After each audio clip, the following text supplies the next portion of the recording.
Olá pessoal, meu nome é Fernando Bender do canal Wild Horses. Nós temos nosso podcast sobre preços de criptomoedas e nós também temos robôs de negociação.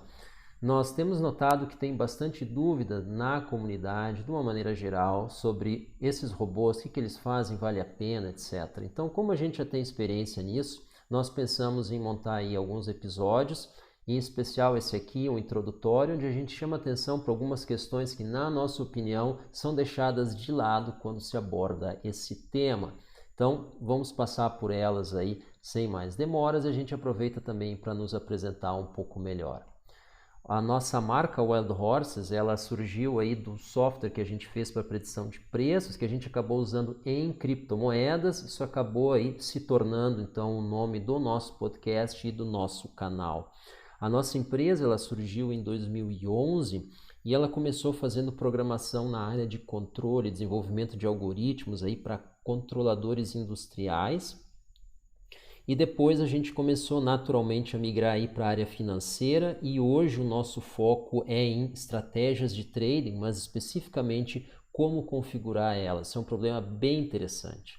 Eu sou engenheiro eletricista, eu me formei em 2000, doutorado foi concluído em 2010. Eu tenho experiência profissional na área de redes, de telecom e VPS, que é servidores de nuvem, né? Virtual Private Server. Eu fiz pesquisa aplicada à área de TCP/IP, em especial aí gerenciamento de congestionamento de tráfego, tá? E dali saiu então os primeiros modelos de séries temporais que depois acabaram então naturalmente se tornando ou migrando para modelos de séries financeiras e dali que veio então depois o nosso software Wild Horses. Eu comecei com trade em 2007,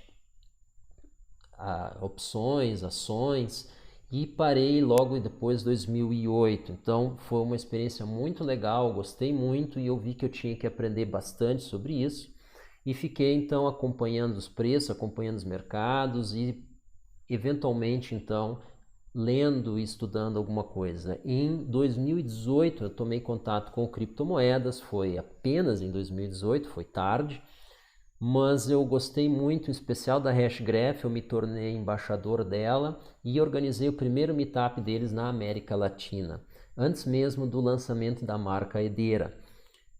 Eu não sou mais embaixador, mas eu continuo estudando criptomoedas, em especial eu tenho interesse na análise fundamentalista. Eu acho que o modelo está fundamentalmente errado, porque ele não considera a demanda e esse é o meu ponto de interesse principal, que é incluir a demanda na análise fundamentalista exatamente para tornar fundamentalista essa análise, tá? O robô de negociação, essa aqui é a figura do HAL 9000 do filme 2001, Uma Odisseia no Espaço, ele às vezes é visto como o próprio robô era naquele filme, como alguém que vai tomar conta de tudo, que vai fazer tudo sozinho, que ele é infalível, etc. Não, o que acaba acontecendo é o que aconteceu no filme. Isso aqui é a cena do Dave desconectando os bancos de memória para ver se ele consegue desligar o robô. Existem três tipos de operações nos robôs que a gente atua. A gente atua o que a gente chama de robô ad hoc. Ad hoc é uma expressão latina que quer dizer para isso, é específico, né? Então, robô de arbitragem, de trade, market making. A arbitragem ela pode ser feita de duas formas, ou pair trading, que a gente chama de long short, ou triangular. O long short é feito entre duas exchanges, então tu monitora, por exemplo, o preço do par Bitcoin Tether em duas exchanges. Vamos citar como exemplo Binance e OKEx. Se na OKEx ele está mais caro, tu vende na OKEx e compra na Binance. Então, na OKEx, tu tem saldo em Bitcoin em Tether, na Binance tu tem saldo em Bitcoin em Tether. Então, no que está caro tu vende, no que está barato tu compra e o teu lucro fica distribuído entre essas duas exchanges. E daí é um desafio depois para tu fazer a contabilização disso, em especial se está arbitrando, por exemplo, Ethereum em BTC, né? E tu quer saber quanto é que é teu lucro em reais. Então isso depende do preço do Ethereum em Bitcoin, do Bitcoin em dólar e do dólar em reais. Então é maravilhoso isso daí, né? A triangular, ela é um pouco mais simples, ela é numa exchange só. A constituição, mas a operação é mais difícil, porque a arbitragem triangular ela é quase um trade. Tu tem, por exemplo, saldo em dólar, tu vende dólar para comprar Bitcoin, tu vende Bitcoin para comprar Ethereum e tu vende Ethereum para comprar dólar e agora tu tem mais dólares do que tu começou, porque tu fez esse ciclo, tu tá com lucro. Então, claro, tu fez 3 transações, tu pagou 3 vezes o FII, tu passou por 3 coins, então dólar, Bitcoin e Ethereum, então tu pode ter um saldo remanescente em Bitcoin e em Ethereum, mas o teu core seria dólar. Então essa ideia da arbitragem triangular, eu ainda acho ela muito interessante. A gente tem um artigo publicado onde é que a gente faz o modelo completo dessa operação, inspirado ali numa operação hipotética na OKEx. Então ele está disponível, é domínio público esse conteúdo. Então, se vocês quiserem o link, vocês peçam aqui nos comentários, a gente manda para vocês. E se vocês implementarem, gostaria de acompanhar o desempenho e a gente pode dar algumas dicas também para vocês. O trade que a gente se refere embora possa ser trade qualquer coisa, a gente se interessa em 2 aspectos, que é trend following e trading range.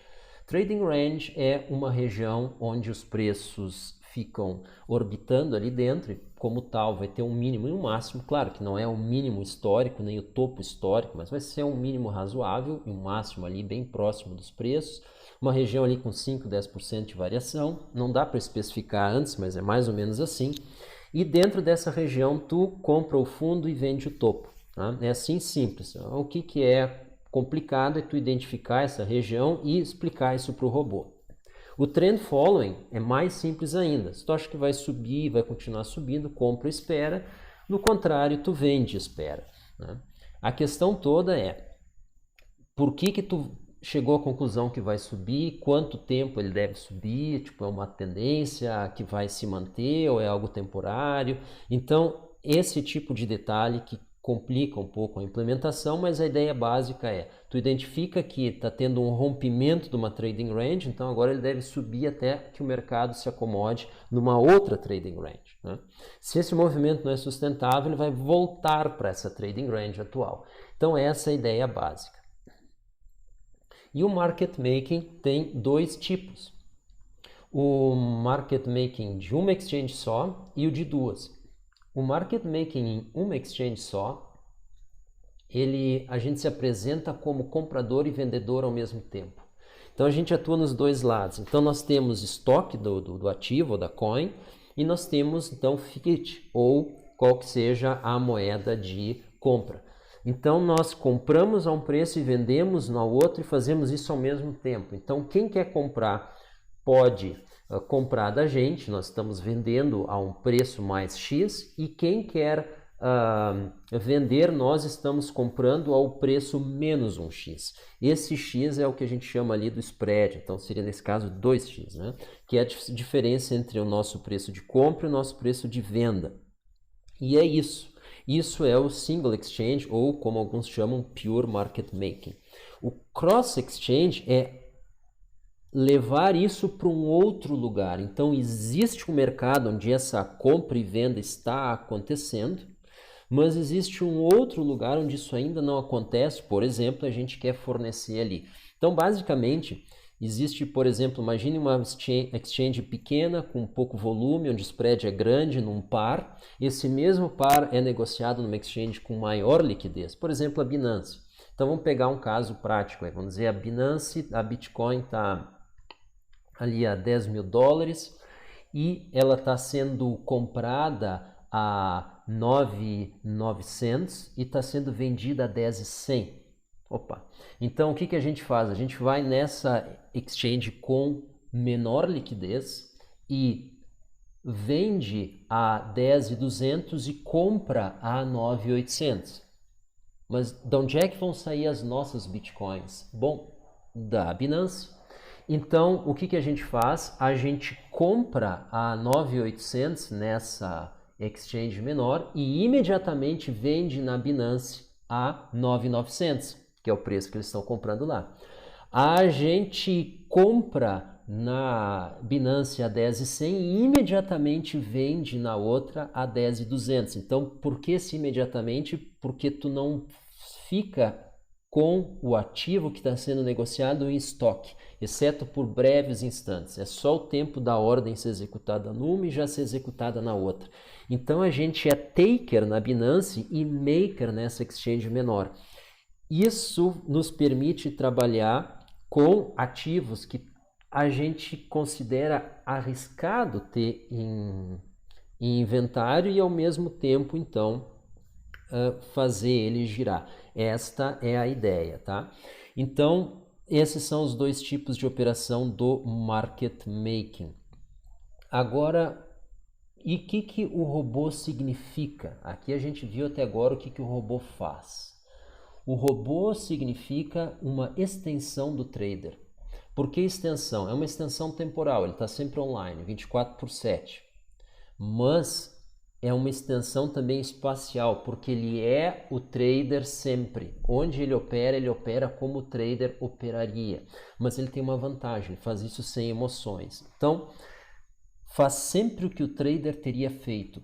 Sempre é porque ele vai repetir, acontecer a mesma circunstância, ele vai reagir do mesmo jeito.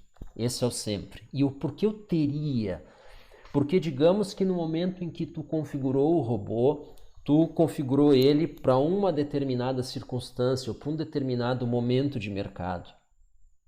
Ele vai continuar agindo daquela mesma forma, mesmo se o momento de mercado mudou e não se justifica mais. Então isso é muito importante. Então a pergunta que a gente tem que fazer é: o que eu teria feito? Às vezes a gente não sabe como a gente teria operado. Então como é que a gente vai inferir como o robô vai operar? E aí as perguntas principais são: quando, por que e se funciona? Quando eu teria operado? Comprado ou vendido, pouco importa. Por que eu teria operado? Bom, porque eu achei que ia subir. Tá bom, por que eu achei que subiria? Ah, porque fulano me disse, porque o preço subiu. Sim, que mais? Ah, tinha volume, não sei. Um indicador meu disse compra. Então, isso tem que estar claro para a gente. A gente tem que estar consciente do quando a gente teria agido, por que a gente agiu e se funcionou. E aí tu olha então para o resultado do trade, tu olha para o gráfico. E aí tu começa a ter uma ideia se aquilo fez sentido ou não. E agora a gente olha para as peças que compõem o robô e a gente está indo para o fim aqui desse nosso episódio. A mais importante é a conexão com o exchange. Esse cidadão aqui da foto, será que ele curte quando falta oxigênio? Eu acho que não. Assim é o robô quando ele perde a conexão com o exchange. Ele também não curte, né? Claro, ele não tem emoção, mas ele não funciona. Então, isso aqui é mandatório, é conditio sine qua non, a conexão com o exchange. Tá? Então, isso aqui é a parte vital do robô. Ah, mas isso é simples. Não é simples. E eu vou te mostrar como não é simples. Ah, eu estou conectado com o exchange. Como é que tu sabe? Tá vindo dados ou não tá? Se não tá vindo dados, tu não tá conectado com o exchange. Como é que tu chega à conclusão que não tá vindo dados? Ah, faz tempo que não acontece um trade. Se o ativo que tu tá negociando é pouco negociado. Pode ser um problema na exchange que tu não tem nada para fazer, continua como tá, logo ele volta.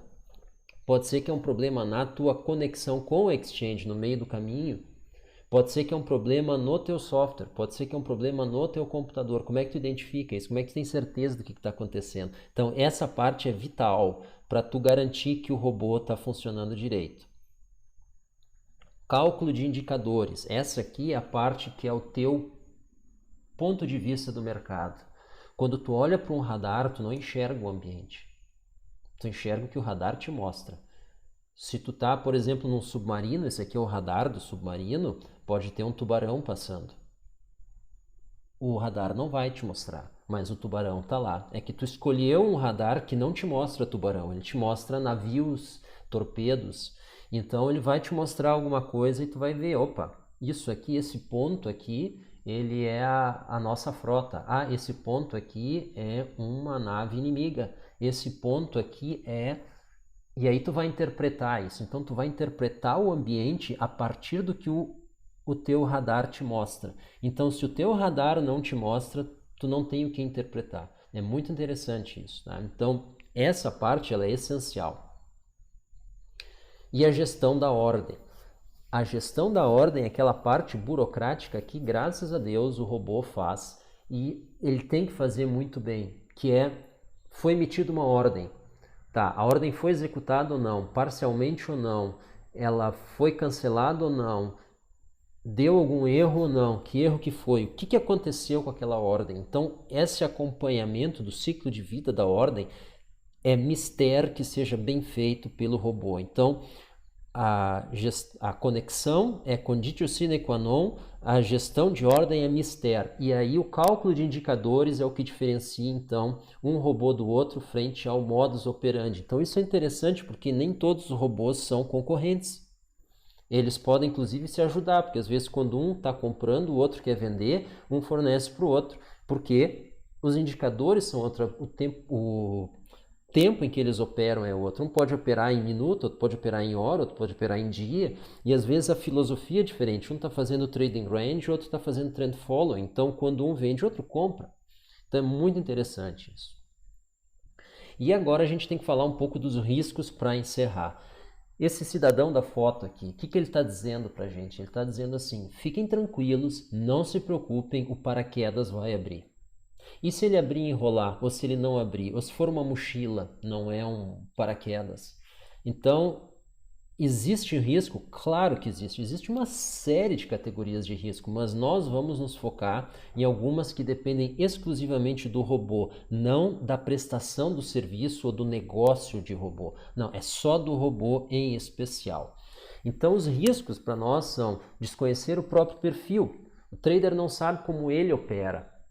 Ele não sabe o apetite de risco que ele tem. Quanto tu aceita perder? Não, uns 10%. Então tá. Então estamos a 10 mil operando e caiu R$ 1.000. Então caiu os 10%. Só que quando estava em 9.500, tu já estava gritando e xingando e dizendo, mas tu falou que tu aceita 10%? 10% é 1.000. Não, tá louco, eu não posso perder 1.000. Então não é 10%. Se tu diz que tu aceita perder 10% e foi comprado a 10 mil, tá em 9.001, tu tem que estar sorrindo, porque é isso aí mesmo. Tu não pode achar ruim, porque tu disse que tu aceitava 10%. Então nós ainda não chegamos, nós estamos em 9.001. Quando chegar em 9.000, nós chegamos a 10%. Então até lá, tu tem que estar feliz com o que está acontecendo. Não saber como o robô opera. Por exemplo, eu não gosto de operar vendido. Eu faço em algumas operações, mas eu jamais deixaria um robô operando vendido. A não ser que eu tenha total conhecimento do código dele para saber como que ele vai implementar. Por quê? Por causa do risco. Qual é o risco quando tu compra? O preço, que é o máximo que pode acontecer. Eu comprei e aquilo foi vaporizado. Tudo bem. E se eu vendo? Bom, eu tenho que comprar. Mas que preço que eu vou pagar? Um preço futuro. Quanto que é o preço futuro? Não sei. Bom, ele pode chegar a 1 bilhão. Então eu tenho um risco ilimitado quando eu vendo e um risco limitado ao preço quando eu ganho, quando eu compro. Então saber como o robô opera é muito importante porque a gente consegue ter uma perspectiva. Por exemplo, o robô opera alavancado. Ah, não sei. Bom, tu tem que saber, porque tu operaria alavancado? Não, então não usa um robô que opera alavancado. Não, mas robô, não, robô, o quê? O robô operar alavancado é pegar dinheiro emprestado para operar. No fim das contas, é isso aí que está acontecendo. Então, tu pode ter um ganho muito maior, mas pode ter um prejuízo muito maior também. É isso que tu está preparado.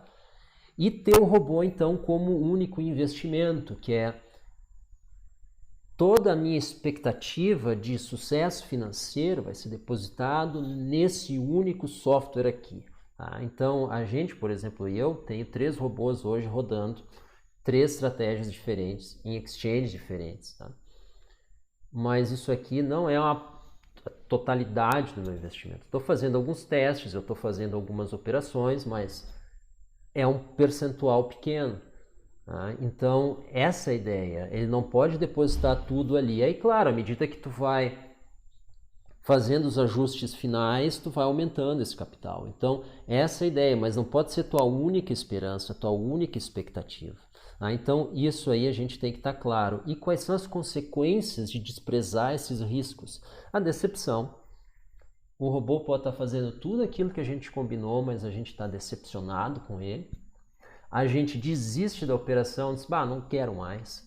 E às vezes a gente desiste do mercado. Não, para mim isso aqui chega, estou fora de criptomoeda, mas não porque o serviço era ruim ou porque o robô não fez aquilo, é porque a gente não estava preparado para aquilo, a gente tinha diferentes expectativas, a gente não conhecia o suficiente para entender o que esperar.